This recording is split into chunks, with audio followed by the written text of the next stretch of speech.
周生生集團國際有限公司宣布2026上半年之未經審核中期業績，受主要零售市場均錄得銷售增長帶動下，周生生集團2026上半年持續經營業務的綜合營業額上升至17%，零售分部業績則增長31%，反映中國大陸及港澳營運持續改善，且同店銷售均錄得正增長。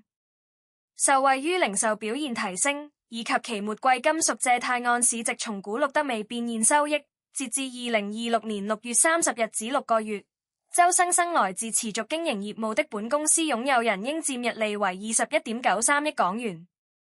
珠寶及鐘錶零售分部的整體業績按年錄得31%增長，而所有主要地區市場的收益均較2025上半年錄得增長。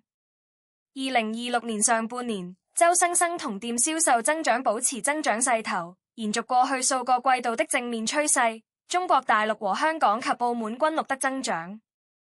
香港及澳門表現持續穩健。本集團在旅遊區及社區地段建立的廣泛門店網絡持續發揮優勢，為同店銷售增長提供有力支持。